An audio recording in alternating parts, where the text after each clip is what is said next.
Raksha is almost 4 years old at this point, and I've always viewed it as the replacement of Nex. It is a consistent boss fight where if you run through and do the same things over and over again, the fight itself will be very consistent, allowing you to just endlessly farm the boss. It's not too easy where it's trivial, but it's also not too difficult where it takes a lot of brain power to farm out the boss. And for a bunch of people, it is kind of just the default farmer. And for me, that is no exception. So today I'm going to show you how I farm out a lot of kills per hour at this boss to get some decent GP per hour. Now you might be wondering how much GP per hour Raksha is able to give out, and that highly depends on how many times you can kill it per hour. So if we go down to this handy button here called Search Wiki and we type in money making, it will bring up this tab here on the RuneScape wiki. This is the officially supported RuneScape wiki, and it opens up in your default browser. And you'll see a bunch of different methods here talking about hourly profits. Now, these ones you don't want to focus on too much because it's highly dependent on how many kills per hour you're doing. But if we go down here to killing Raksha, as you can see, the default is 15. We're going to be doing a lot more than that today. The highest kills per hour I've ever gotten is 24 in an hour. And as you can see, as of right now, this is about 78 mil an hour. If we drop it back a couple kills to factor in mistakes, we're sitting at about 72 mil an hour, which is not bad for a boss like Raksha. Now, what methods are used for farming out Raksha? Well, for me, I'll usually use necromancy to deal with the phase 1 through 3 pool skip. As of right now, I have found necromancy to be the most consistent without requiring some type of pre-build to get a good pool skip with a relatively good time. And then what I do is I switch over to range on P4 because a death swiftness absolutely deletes P4 and it helps keep the boss fresh for me. It's something to do different every kill rather than just spam necromancy the entire time. But Raksha's a blank canvas. You can use any combat style here. You can hybrid with any combo of combat styles. There is a range camp method right now that averages about 115 to 125 for kill times. However, it involves a rather large pre-build and has some switches in there that I find somewhat obnoxious. However, as the title of this video indicates, this is a straightforward kill per hour farming method. This is not the end all be all absolute best kills per hour, and for me that is mostly necromancy with a range swap to deal with phase 4. But for those of you wondering, melee camp will work, range camp will work, magic camp can work. If you want to just camp necromancy, that'll work. Insert any combat style or combination of 2 or even 3 combat styles,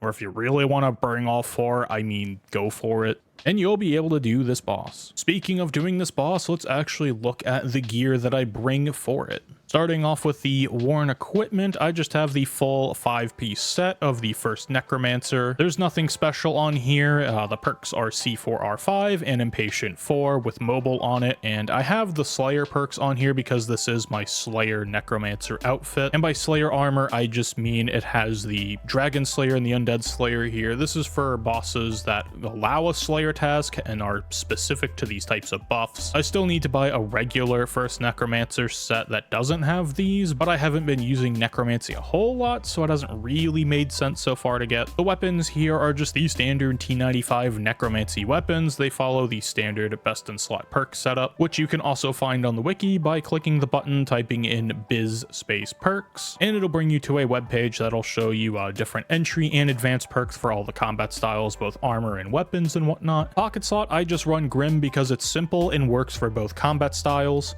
If you're just necromancy camping, I believe Raksha still uses Grim, but you could probably get away with either Jazz or Full Scripture if you wanted to. I'm using Grim though because I will be using Deathspore arrows, and it makes those a lot nicer to use. Reaver's Ring just works for both combat styles. If you want, you could bring the new Occultist Ring and play with that, and then you could bring like a Stalker's Ring for range if you want, but I like to keep things simple and just bring a Reaver's Ring. It works for both. It gives good crit chance stance and works well with Grim. Overall, highly recommend. The hybrid Zuck cape, because I am using 2 hybrid styles, is going to be very beneficial and save some inventory space, although with this boss particularly, you don't need a whole lot of inventory space. So if you just have the normal mode capes, feel free to switch between the two, but I would highly recommend you go and get the hybrid one. Hard mode Zuck is not too difficult to do, and buffing Death Skulls is highly important. Deadshot, not so much, but again, just get the hybrid cape. Now in the inventory here, the biggest thing that really sticks out is just the range swap here. It is full Elite Draco Lich. This armor isn't dyeable as of right now, or else it would have some Barrows dyes on it to signify again that it is Slayer armor, because it has, you know, Undead and Dragon Slayer on it. But hopefully that is a future update to come. Other than that, I just have a Bow of the Last Guardian with standard perks on it. The only other weapon I'm bringing in this preset is a different Omni Guard. This one just has flanking on it. From testing, you don't need a tier 95 flanking swap. However, Omni Guard is the cheaper one of the two by a long shot, as far as the price difference between Omni Guard and Soulbound Lantern are concerned. But if you want to save some GP, you could just bring a tier 90 flanking swap and it should work just fine. In the EOFs, I just have the standard range EOFs of Saran Godbow, Eldritch Crossbow, and Dark Bow. I have the tier 90 Necromancy spec in this one. Overall, pretty standard. In the quivers, I have Deathspore arrows in this one, and I have Wen arrows in this one. For healing, I just have Super Guthix brews, and I have some blue blubbers.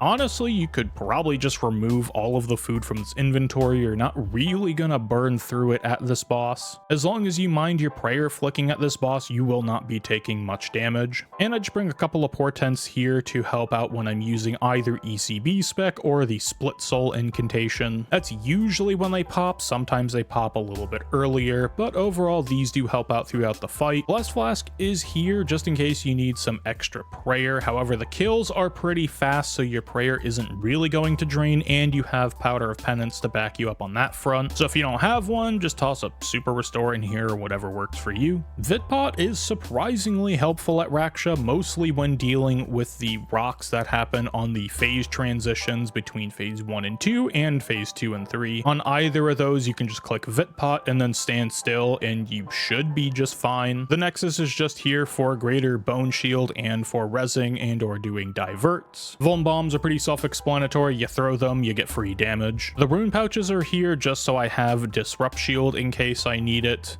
And if you want to spam Vengeance, go ahead and do that. And I have an overload in this preset to help out with the actual kill farming method that I am using, where I am not going to be overloading at the bank because it takes time. You can click your overload doing a kill if it runs out, which saves a couple seconds per bank, which does add up over time. All right, that seems to be about it as far as all the worn equipment and all the gear that I am using. In my bank preset, I'll usually just pop the Lantadime Incense, and if you want to pop the Spirit Weed, go ahead, but you don't really need to because we'll be using Calgarian Demon. I will use Powder of Penance just to help out with prayer consumption. I do use the Ogre Flask, and I do Bonfire at War's Retreat just over there. Also, it should be noted Weapon Poison doesn't work at Raksha. Probably should have mentioned that earlier, but at least I have it here. With relics, I'm just running Death Ward, COE, and Fury of the Small. These are very nice for Necromancy, and they work well with range. If I was purely range camping, I probably would go with Heightened Senses over COE, but that's more of a personal preference thing or following a specific setup. For this straightforward method, we're just gonna run COE. All right, with all of those shenanigans out of the way, let's actually run into a couple of example kills. All right, we are all loaded up and ready to go. We'll go ahead and pop an aura. I like to use Majrat for the extra damage. I find it pretty useful. And we'll go ahead and grab Adrenaline, get some prayers going,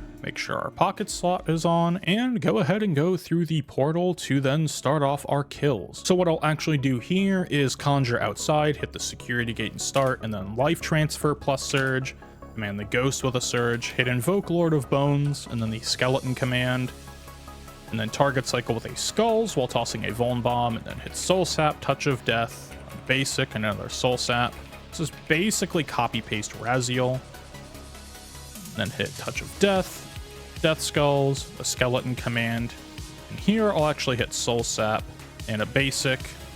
I'll hit Divert here and hit Split Soul. Go ahead and Bloat and Skulls. Then I'll do another basic with a Soul Sap and then do Finger, Touch of Death, and a finger, and another basic, and then we'll hit our last skulls. Another soul sap, another basic, skeleton command, use the empowered basic, surge and do a couple flanks. We're actually going to do 3 here. There's the second flank. The third flank, toss these skulls, and then walk back, hit threads, soul sap, and then volley. And then here I'm going to use the tier 90 spec, touch, and a finger blast, and that should be phased. If not, you can just kind of improv with skeleton and whatnot. And then here, I'll swap over to my range swap, use a couple basics, maybe go for a Greco to help get a bunch of death spore stacks, and then just basic my way up. And go ahead and hit incendiary shot and a DS. Put on my wind arrows, hit Greco, and then hit SGB. Do a bow spec, piercing shot, maybe a bleed here into a snapshot, another piercing, ECB, and I'm gonna have to limitless my rapid fire here into a dark bow, Greco, dark bow, piercing shot, dark bow. Just kind of rinse repeat here. We got a blunt proc there. Just spam out a bunch of dark bows and other range damaging abilities to just finish off the kill. You can dive over. I just realized that my prayer wasn't bound, so we did that P4 with no prayer on for range, so definitely make sure you have that bound. That is rather important. And then what you would do is teleport out, surge over to the altar, and then right click on the bank, hit load last preset, and you are ready to go for another kill. We can surge down, and I'll just run through another example. So this one will probably be a little bit less commentated. So again, we'll conjure, enter, surge with a life transfer, surge with a ghost command, hit the invoke bones, skeleton command, target cycle skulls, and kind of just do the same rotation. Get our soul sap there, and then living death with APOT. The important thing to remember about that living death APOT same tick thing is make sure you're pressing living death first in your rotation before you're clicking APOT, like if you're trying to keybind the two. Also, sometimes that divert will not work and you won't be able to use bloat there. I just use an extra basic. And then I'll just kind of keep working through, doing some damage. Make sure to prioritize the last death skulls here. That is important. Maybe hit a skeleton command and make sure you're kind of bricked up on the stacks and whatnot. Surge, hit the flanks, which is Soul Strike. Forgot to mention that earlier. Swap back. Walk back a few tiles with threads. And do a volley. Tier 90 spec. I'm going to hit the actual 95 spec here. And you have a lot of improv ability on that phase 3 to do damage. The important thing is getting your stacks back with the threads of fate and taking out some of the pools. I think that's the most important thing. Then here I want to make sure that I will have Greco on my third ability, so I will hold off sometimes on my incendiary shot just so I can Greco here with a to get the SGB off, get that damage buffed. And then here I'm trying to just build up. If you want, you can go ahead and hit divert. Sometimes I do, sometimes I don't. Maybe a bow spec into a Greco. Do some dark bow spamming, and it should be dead after this one. If you want, you can just tank and not prayer flick there to get more ECB damage out. But other than that, that's about it. And then you just rinse and repeat, you teleport out, and then you kind of do the whole process again of surging over to the altar. And the idea here of going through this and not doing any sort of a pre-build is pre-builds do take time to build up. It takes time to go over and get stacks, which cuts into your kills per hour. And usually the benefits of faster kill times with a pre-build will usually not gain you any actual kills per hour because you're taking time here building up stacks and whatnot. Sometimes it works out to be better. I believe the range camp method that is used by a lot of high-end players is actually faster, but overall for straightforward farming, this is how I do it. And range is just to keep everything fresh. I enjoy range P4. As you can see, range absolutely deletes P4. Now, if living death came off of cooldown every minute, I would probably just be using necromancy camp and I wouldn't bother with a switch, but because it takes a minute and a half and it kind of makes it awkward for phase 4. But so I don't go on and ramble on about a bunch of random stuff for another 20 minutes, I'm just going to close out the guide here. Thank you very much for watching. Your viewership is greatly appreciated. Have a wonderful morning, evening, afternoon, nighttime, whatever it is, wherever you are, and I will see you next time for the next guide. Peace.